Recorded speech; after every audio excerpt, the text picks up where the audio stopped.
ভাগ্য ফুৰিব নেকি সৰ্বানন্দ সোণোৱালৰ অচিৰে মোদী কেবিনেটৰ হ'ব ব্যাপক সালসলনি চলিত মাহতেই হ'ব কেন্দ্ৰীয় মন্ত্ৰীসভাৰ ৰদবদল বহু মন্ত্ৰীয়ে হেৰুৱাব মন্ত্ৰীপদ ইয়াৰ মাজতেই সৰ্বানন্দ সোণোৱালৰ দপ্তৰ সলনি হোৱাৰো সম্ভাৱনা আছে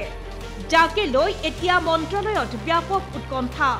বিজেপিৰ মুখ্য কাৰ্যালয়ৰ পৰা প্ৰধানমন্ত্ৰীৰ কাৰ্যালয়লৈকে চলিছে ইখনৰ পাছত সিখন উচ্চস্তৰীয় বৈঠক এই ৰদবদলে হ'ব মোদীৰ দ্বিতীয়টো কাৰ্যকালৰ অন্তিমটো ৰদবদল এই ৰদবদলত আহিবলগীয়া 10 ৰাজ্যৰ বিধানসভা নিৰ্বাচনকো বিশেষভাৱে গুৰুত্ব দিয়া হ'ব 10 ৰাজ্যৰ ভিতৰত আছে উত্তৰ পূৰ্বৰ 4 ৰাজ্যৰ নিৰ্বাচন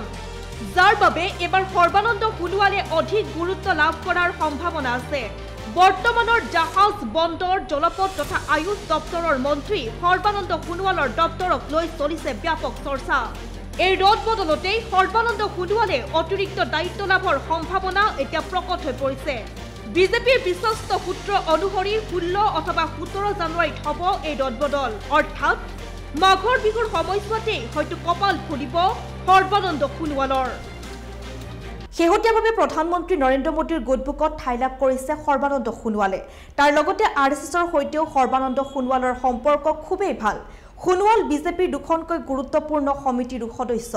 সন্মুখত উত্তৰ পূৰ্বৰ 4 ৰাজ্যৰ বিধানসভা নিৰ্বাচন তেনে সময়ছোৱাত এই মাঘৰ বিহুৰ সময়ছোৱাতে সৰ্বানন্দ সোণোৱালৰ কপাল ফুলিব বুলি বহুতেই আলোচনা কৰিছে এটা বিজেপিৰ ভিতৰৰ পৰাই এক খবৰ আহি পৰিছে যে সৰ্বানন্দ সোণোৱালে লাভ কৰিব অতিৰিক্ত দপ্তৰ ইয়াৰ লগে লগে প্ৰাগ ফেচ অফ দ্য ডেৰ পৰা মই ৰিম্পিয়ে বিদায় লৈছো আপোনালোকে অধিক বাতৰিৰ বাবে চাই থাকিব প্ৰাগ নিউজ ডিজিটেল